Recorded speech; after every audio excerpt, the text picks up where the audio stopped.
நம்ம இந்த வீடியோல எதை பத்தி பார்க்க போறோம் அப்படின்னா ஹர்ட். இந்த ஹர்ட் பத்தி தான் நம்ம இந்த வீடியோல பார்க்க போறோம். ஓகே फ्रेंड्स, வீடியோக்குள்ள போறதுக்கு முன்னாடி நம்ம சேனலை ஃபர்ஸ்ட் டைம் பாக்குறீங்கன்னா சப்ஸ்கிரைப் பண்ணுங்க. இந்த வீடியோ உங்களுக்கு பிடிச்சிருந்தா லைக் பண்ணுங்க. ஓகே, இந்த வீடியோக்குள்ள போகலாமா?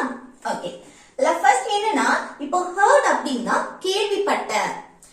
இப்போ ஹர்ட் அதோட பிரசன்ட் ஃபார்ம் என்னன்னா ஹியர். ஒரு விஷயத்தை காது கொடுத்து கேக்குறது தானே ஹியர். அதோட பாஸ்ட் தான் என்னது ஹர்ட். இது கேட்டேன், நான் அதை கேட்டேன், அந்த நியூஸ் பத்தி நான் கேட்டேன் அப்படின்னு சொல்றதுக்கும் கேட்டேன் கேட்டேன் சொல்றதுக்கும் சரி, கேள்விப்பட்டேன் அப்படின்னு சொல்றதுக்கும் சரி இந்த ஹர்ட் யூஸ் பண்ணுவோம். இந்த ஹியரோட பாஸ்ட் தான் என்னன்னா ஹர்ட். ஹியர்ங்கிறது V1, அது பிரசன்ட் ஃபார்ம். சரியா? ஒரு விஷயத்த கேளு அப்படின்னு சொல்லல, காது கொடுத்து கேக்குறது. ஓகே, கவனித்து கேளு அப்படின்னு. அப்போ கேக்குறதுக்கு V1, ஹர்ட் அப்படின்னா V2. இதோட பாஸ்ட் ஃபார்ம் தான் V2. இது நான் அந்த சவுண்ட கேட்டேன் அப்படின்னு சொல்லுவோம். நான் அந்த நியூஸ் பத்தி கேள்விப்பட்டிருக்கேன், கேள்விப்பட்ட அப்படின்னு நம்ம சொல்லுவோம்ல. அப்போ கேள்விப்பட்டேன்னு சொல்றதுக்கும் சரி, நான் அந்த சவுண்ட கேட்டேன் அப்படின்னு சொல்றதுக்கும் நம்ம இந்த ஹர்ட் யூஸ் பண்ணுவோம். இது V3 ஃபார்முக்கும் ஹர்ட் தான். இதே இதுதான். ஓகே, இப்போ ஃபர்ஸ்ட் எக்ஸாம்பிள் பாருங்க. நான் கேட்டேன் அப்படின்னு சொல்றேன். நான் ஒரு சவுண்ட், ஏதோ ஒரு சவுண்ட் நான் கேட்டேன், எனக்கு அந்த சவுண்ட் கேட்டுச்சு, நான் அந்த சவுண்ட் கேட்டேன் அப்படின்னு சொல்லுவோம்ல. அது எப்படி சொல்றது? நான் கேட்டேன், பாஸ்ட் முடிஞ்சு போன விஷயத்தை பத்தி தான் நம்ம பேசுறோம். அப்போ கேட்டேன், கேள்விப்பட்டேன் அப்படின்னா ஹர்ட் யூஸ் பண்ணுவோம். அப்போ subject I heard. Okay, I heard அப்படின்னா நான் கேட்டேன். இது நான் கேள்விப்பட்டேன், அந்த விஷயத்தை பத்தி நான் கேள்விப்பட்டேன் இப்படி சொல்லுவோம்ல. நான் கேள்விப்பட்டேன் அப்படின்னா எப்படி சொல்லுவோம்? I heard. Okay, I heard, நான் கேள்விப்பட்டேன். அடுத்து நான் அந்த செய்தியை கேள்விப்பட்டேன். நம்ம சொல்லுவோம்ல, நான் அந்த செய்தியை கேள்விப்பட்டேன். இது எப்படி சொல்லலாம்? நான் கேள்விப்பட்டேன் அப்படின்னா ஐ ஹர்ட். ஐ ஹர்ட், நான் கேள்விப்பட்டேன் அந்த செய்தியை. that, அந்த, அதுக்கு that. சரியா? அடுத்து நியூஸ், செய்தி. that news, அந்த செய்தியை நான் கேள்விப்பட்டேன். அப்ப நான் அந்த செய்தியை கேள்விப்பட்டேன் அப்படின்னா I heard that news. I heard that news. நான் கேள்விப்படல. நம்ம சொல்லுவோம்ல, நான் கேள்விப்படல, நான் ஒண்ணு கேள்விப்படல அப்படின்னு. இது எப்படி சொல்லலாம்? நான் கேள்விப்படல நெகட்டிவ்ல சொல்றோம். பாஸ்ட் பத்தி நம்ம நெகட்டிவ்ல சொல்றோம். ஓகே, பாஸ்ட் முடிஞ்சு போன விஷயத்தை பத்தி. அப்போ சப்ஜெக்ட் நான் ஐ. அப்போ என்ன சிம்பிள் பாஸ்ட் டென்ஸ் படி நெகட்டிவ்னா டிட்ன்ட் சேர்ப்போம் தானே. சப்ஜெக்ட்டுக்கு அடுத்து டிட், ஆக்சிலரி வெர்ப். சரியா? டிட். அடுத்து இந்த வெர்ப் அப்படியே எழுதணும். இதுல என்னன்னா கேள்விப்படவில்லை பாஸ்ட் பத்தி பேசினாலும் வெர்ப பிரசன்ட் ஃபார்ம்ல தான் எழுதுவோம். HEAR here. ஓகே, ஏன்னா இங்க டிட் வந்திருக்கு. சரியா? இந்த டிட் வந்தாலே வெர்ப் பிரசன்ட் ஃபார்ம்ல தான் இருக்கும். அப்போ I didn't hear அப்படின்னா நான் கேள்விப்படவில்லை அப்படின்னா. சரி, அடுத்து நெக்ஸ்ட் பாருங்க. நான் இத பத்தி கேள்விப்பட்டிருக்கிறேன். கேள்விப்பட்டிருக்கிறேன் பாஸ்ட்ல முடிஞ்சதுதான், ஆனா பிரசன்ட்ல கனெக்ட் பண்ணி பேசிருக்கோம். கேள்விப்பட்டிருக்கிறேன். கேள்விப்பட்டேன் அப்படின்னா அது பாஸ்ட். கேட்டேன் அப்படின்னாலும் அது பாஸ்ட். ஆனா கேள்விப்பட்டிருக்கிறேன், கேட்டிருக்கிறேன் இந்த மாதிரி நம்ம சொல்லுவோம்ல. இருக்கிறேன் சேர்ந்து அந்த வெர்போட அந்த இருக்கிறேன் சேர்ந்து வரும்போது அது பிரசன்ட் பெர்ஃபெக்ட் டென்ஸ். முடிஞ்சு போன விஷயம் தான், ஆனா அதை பிரசன்ட்ல கனெக்ட் பண்ணி பேசுவோம். கேள்விப்பட்டிருக்கிறேன், அங்க போய் இருக்கிறேன், சாப்பிட்டு இருக்கிறேன் இந்த மாதிரி நம்ம சொல்லுவோம்ல. அது எல்லாமே பிரசன்ட் பெர்ஃபெக்ட் டென்ஸ் படி சொல்றது.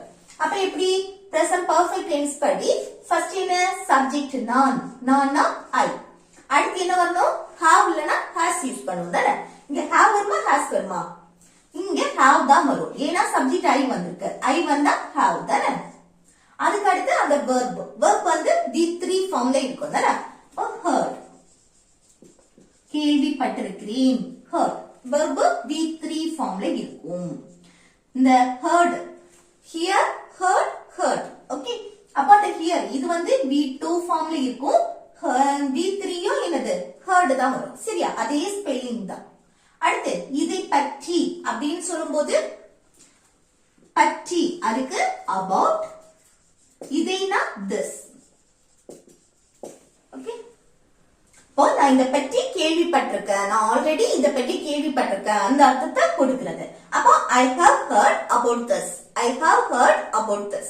ஓகே, நெக்ஸ்ட் நீ கேள்விப்பட்டிருக்கியா? நம்ம கேட்போம்ல, நீ இத பத்தி ஆல்ரெடி கேள்விப்பட்டிருக்கியா அப்படின்னு கேட்போம் தானே. அப்போ நீ கேள்விப்பட்டிருக்கியா அப்படின்னு கேக்குறது. கேள்விப்பட்டிருக்கியா பாஸ்ட்ல முடிஞ்சத பிரசன்ட்ல கனெக்ட் பண்ணி பேசுறோம். ஓகே, கேள்விப்பட்டியா அப்படின்னா அது பாஸ்ட் கொஸ்டின். கேள்விப்பட்டிருக்கியா அப்படின்னா அது என்னது? Present perfect tense. பாஸ்ட்ல முடிஞ்சதா ஆனா பிரசன்ட்ல கனெக்ட் பண்ணி பேசுறோம். அப்போ பிரசன்ட் பெர்ஃபெக்ட் டென்ஸ் படி கொஸ்டின் கேட்கும்போது எப்படி கேட்கலாம்?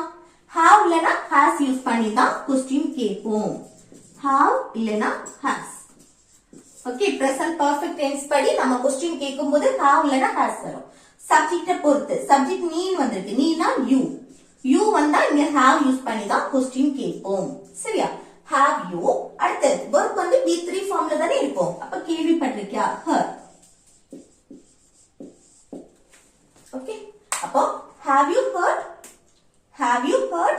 ஓகே, நீ கேள்விப்பட்டிருக்கியா அப்படின்னு அர்த்தம். அடுத்து நெக்ஸ்ட் பாருங்க, உன் அம்மாவுக்கு உடம்பு சரியில்லைன்னு நான் கேள்விப்பட்டேன், இப்போ அவங்க எப்படி இருக்காங்க, இந்த மாதிரி நம்ம கேட்போம் தானே.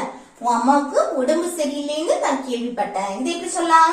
பாருங்க, உன் அம்மாவுக்கு உடம்பு சரியில்லைன்னு இது ஒரு செட்டு, நான் கேள்விப்பட்டேன் அடுத்த செட்டு. சரியா? இல்ல ஃபர்ஸ்ட் நான் கேள்விப்பட்டேன் அத ஃபர்ஸ்ட் எழுதலாமா? அப்ப நான் கேள்விப்பட்டேன் அப்படின்னா I heard.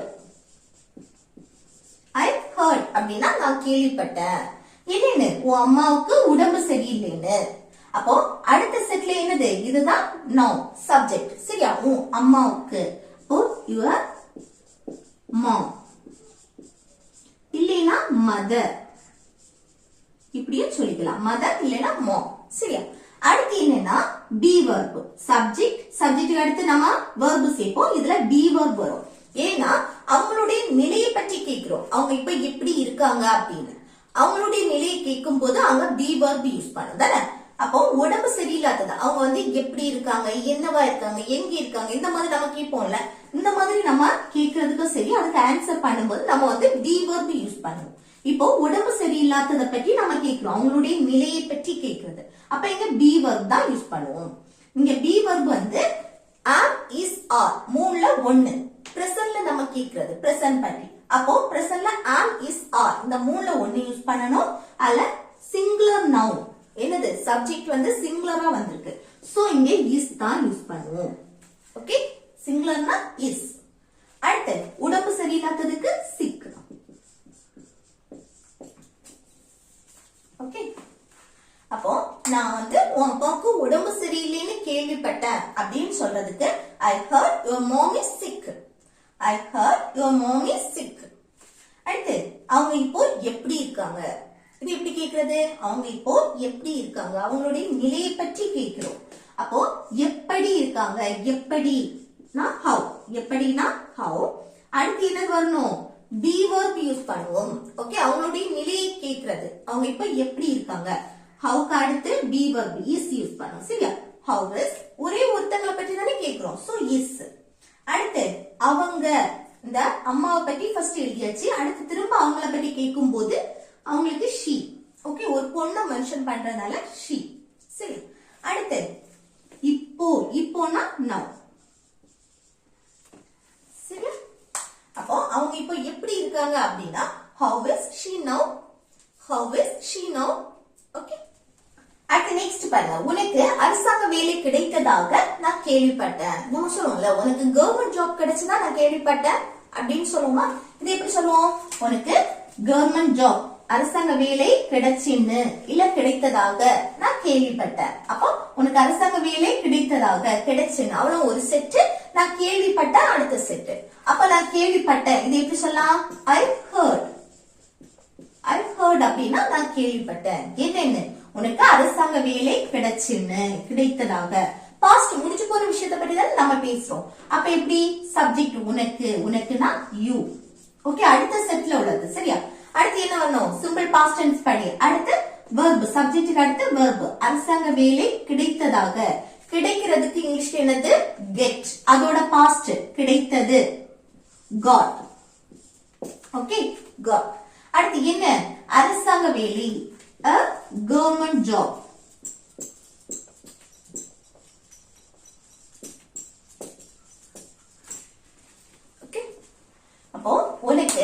கவர்மெண்ட் ஜாப் கிடைச்சுன்னு நான் கேள்விப்பட்டேன் அப்படின்னா இது எப்படி சொல்லலாம்? I heard you got a government job. I heard you got a government job. Okay. Next, உனக்கு அவளை பிடிக்கும்னு கேள்விப்பட்ட நம்ம சொல்லுவோம்ல, உனக்கு அவளை பிடிக்கும்னு நான் கேள்விப்பட்டேன். இது எப்படி சொல்லலாம்? உனக்கு அவளை பிடிக்கும்னு கேள்விப்பட்டேன், நான் கேள்விப்பட்டேன் அப்படின்னு அர்த்தம். சரியா? கேள்விப்பட்டேனாலே நான் கேள்விப்பட்டேன் அப்படின்னு அர்த்தம். அப்ப என்ன? I heard. I heard அப்படின்னா நான் கேள்விப்பட்டேன் அப்படின்னு அர்த்தம். அடுத்து உனக்கு அவளை பிடிக்கும்னு. இப்போ ஒரு விஷயம் பிடிக்கும், பிடிக்காது, அது வேணும், வேண்டாம், தேவை, தேவையில்லை, இந்த மாதிரி நம்ம சொல்லும் போது என்னது? சிம்பிள் பிரசனன்ஸ் படி சொல்லுவோம். நெகட்டிவ்னா சிம்பிள் பிரசனன்ஸ்ல நெகட்டிவ் சொல்லுவோம். சரியா? அப்போ இப்படி நம்ம வரும்போது சிம்பிள் பிரசனன்ஸ் படி எப்படி சொல்லணும்? சப்ஜெக்ட் உனக்கு, உனக்குன்னா யூ. அடுத்து verb எழுதணும். verb என்ன? அவளை பிடிக்கும்னு. பிடிக்கிறதுக்கு இங்கிலீஷ்ல லைக். அது அப்படியே எழுதணும். அடுத்து அவளை, அவளைன்னா her. ஓகே. அப்போ உனக்கு அவளை பிடிக்கும்னு கேள்விப்பட்டேன் அப்படின்னா I heard you like her. I heard you like her. Okay. Next, நீ புதிய கார் வாங்குனதா நான் கேள்விப்பட்டேன். நம்ம சொல்லுவோம்ல, நீ புதிய கார் வாங்குனதா நான் கேள்விப்பட்டேன். இது எப்படி சொல்லலாம்? பாருங்க, நீ புதிய கார் வாங்கினதாக இல்ல வாங்கியாச்சுன்னு கேள்விப்பட்டேன். ஓகே. அப்ப நான் கேள்விப்பட்டேன் அப்படின்னா I heard. I heard நான் கேள்விப்பட்டேன். நீ புதிய கார் வாங்கினதாக பாஸ்ட் முடிஞ்சு போன விஷயத்தை பத்தி தான் நம்ம பேசுறோம். சப்ஜெக்ட் நீ, நீனா யூ. அடுத்து verb வாங்கினதாக, வாங்குறதுக்கு இங்கிலீஷ்ல பை, அதோட பாஸ்ட் bought. bought. அடுத்து என்ன? புதிய கார். இப்போ a new car. ஓகே. அப்போ நீ வந்து புதிய கார் வாங்குனதா கேள்விப்பட்ட அப்படின்னா I heard you bought a new car. I heard you bought a new car. Okay. அடுத்து நெக்ஸ்ட் பாருங்க, உனக்கு ப்ரமோஷன் கிடைச்சதா நான் கேள்விப்பட்டேன். நம்ம சொல்லுவோம்ல, உனக்கு ப்ரமோஷன் கிடைச்சது. ப்ரமோஷன்னா பதவி உயர்வு. சரியா? பதவி உயர்வு. அப்போ ப்ரமோஷன் கிடைச்சதா நான் கேள்விப்பட்டேன் அப்படின்னா இது எப்படி சொல்லலாம்? உனக்கு ப்ரமோஷன் கிடைச்சதாக. இது ஒரு செட். கேள்விப்பட்ட அடுத்த செட். கேள்விப்பட்ட அப்படின்னாலே I heard. I heard அப்படின்னா நான் கேள்விப்பட்டேன். உனக்கு ப்ரமோஷன் கிடைத்ததாக. பாஸ்ட் முடிஞ்சு போற விஷயத்தை பத்தி தான் நம்ம பேசுறோம். உனக்கு, உனக்குன்னா யூ. அடுத்து என்ன வரணும்? verb கிடைத்ததாக. கிடைக்கிறதுக்கு இங்கிலீஷ்ல get, அதோட பாஸ்ட் got. அடுத்து ப்ரமோஷன் பதவி உயர்வு. சரியா? ப்ரமோஷன்.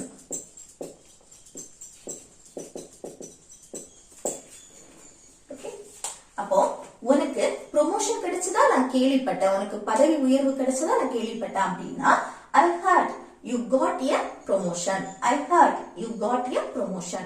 அடுத்து நெக்ஸ்ட் பாருங்க, படம் நல்லா இல்லைன்னு கேள்விப்பட்டேன். இது எப்படி சொல்லலாம்? ஒரு படத்தோட நிலையை பற்றி நம்ம சொல்றோம் தானே.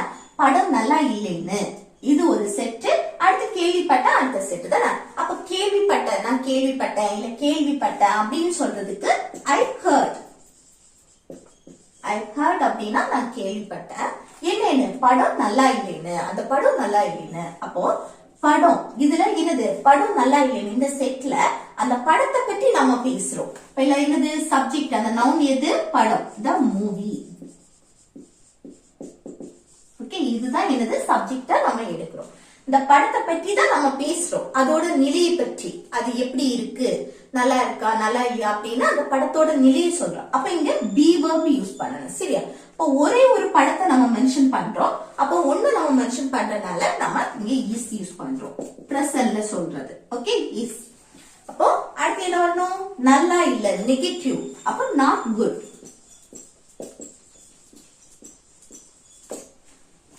ஓகே. அப்போ படம் நல்லா இல்லைன்னு கேள்விப்பட்டேன் அப்படின்னா I heard the movie is not good. I heard the movie is not good.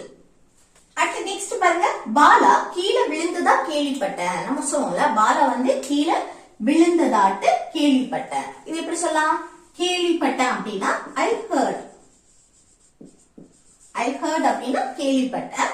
அடுத்து பாலா கீழே விழுந்ததா, பாஸ்ட் முடிச்சு போன விஷயத்தை பற்றி நம்ம பேசுறோம். சரியா? இப்போ பாலா சப்ஜெக்ட். அடுத்த செட்டுக்கு சப்ஜெக்ட் என்ன? பாலா. அடுத்து கீழே விழுறது. இந்த விழுறதுக்கு இங்கிலீஷ்ல என்னது? fall. விழுறதுக்கு fall. அதோட பாஸ்ட் தான் என்னது? fell. கீழே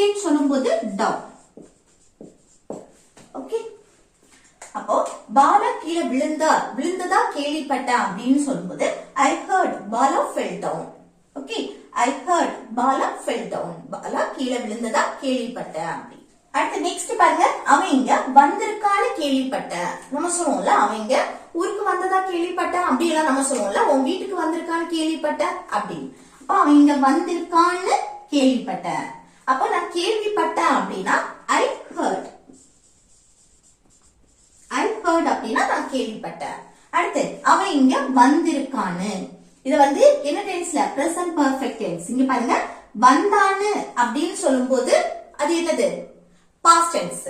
வந்து இருக்கான்னு முடிஞ்சு போற விஷயம் தான், ஆனா பிரசன்ட்ல கனெக்ட் பண்ணி பேசுறோம். ஓகே, அவன் வந்திருக்கான்னு கேள்விப்பட்டேன். இது எப்படின்னா, இப்ப வந்து அவன் வந்து வந்தாச்சு, இப்போ அவன் அங்கதான் இருக்கான். ஓகே, நம்ம அந்த இதுல சொல்லும் போது நம்ம என்ன பிரசன்ட் பர்ஃபெக்ட் டென்ஸ் படி சொல்லுவோம். இது அவன் வந்துட்டு போயாச்சு, அப்போ நம்ம என்ன சொல்லுவோம்? அவன் வந்தான்னு கேள்விப்பட்டான் அப்படின்னா அவன் வந்துட்டு கிளம்பியாச்சு. அப்ப அத வந்து என்னது? சிம்பிள் பாஸ்ட் டென்ஸ்ல சொல்லுவோம். அவன் வந்திருக்கான், இப்பவும் அவன் அங்கதான் இருக்கான். அப்படி அந்த அர்த்தத்துல நம்ம கேட்கும் போது அங்க பிரசன்ட் பர்ஃபெக்ட் டென்ஸ்ல யூஸ் பண்ணுவோம். அப்போ இது என்னது? அவன் இங்க வந்திருக்கான்னு கேள்விப்பட்டான், அந்த இடத்துக்கு வந்திருக்கான், இன்னும் அவன் அங்கிட்டு கிளம்பல, அப்ப அவன் இன்னும் அங்கதான் இருக்கான். அப்ப நம்ம இன்னொரு ஆள்கிட்ட கேட்கிறோம், அவன் இங்க வந்திருக்கான்னு கேள்விப்பட்டான் அப்படின்னு. அந்த மீனிங்ல கேட்கும் போது நம்ம பிரசன்ட் பர்ஃபெக்ட் டென்ஸ் யூஸ் பண்ணணும். சரியா? அப்ப என்ன? அவன் சப்ஜெக்ட் he, அடுத்து என்ன வரணும்? பிரசன்ட் பர்ஃபெக்ட்டுக்கு has இல்லனா have வரணும். இங்க he வந்திருக்கனால has யூஸ் பண்ணுவோம். அடுத்து என்ன? verb வந்திருக்கான்னு, வாரதுக்கு இங்கிலீஷ்ல come, அதோட பாஸ்ட் என்னது? came, பாஸ்ட் பார்ட்டிசிபிள் come தான். அடுத்து இங்கனா here. ஓகே, அப்போ அவன் இங்க வந்திருக்கான்னு கேள்விப்பட்டான் அப்படின்னா I heard he has come here. I heard he has come here. Okay, அவன் இன்னும் அங்கிட்டு கிளம்பல, அவன் தற்போது அங்கதான் இருக்கான். அந்த மீனிங்ல நம்ம கேட்கும் போது நம்ம எப்படி சொல்றது? பிரசன்ட் பர்ஃபெக்ட் டென்ஸ் படி நம்ம சொல்லியிருக்கோம். சரி, அடுத்து நெக்ஸ்ட் பாருங்க, இது வந்து ஹோம்வொர்க். நீ அவளுக்கு உதவி செய்ததாக நான் கேள்விப்பட்டேன். நம்ம சொல்லுவோம்ல, நீ அவளுக்கு ஹெல்ப் பண்ணதா நான் கேள்விப்பட்டேன் அப்படின்னு. இது எப்படி சொல்லான்னு கமெண்ட் பாக்ஸ்ல கமெண்ட் பண்ணுங்க. ஓகே ஃப்ரெண்ட்ஸ், இந்த வீடியோ உங்களுக்கு யூஸ்ஃபுல்லா இருக்குன்னு நினைக்கிறேன். யூஸ்ஃபுல்லா இருந்துச்சுன்னா இந்த வீடியோக்கு லைக் பண்ணுங்க, உங்க ஃப்ரெண்ட்ஸ்க்கு ஷேர் பண்ணுங்க.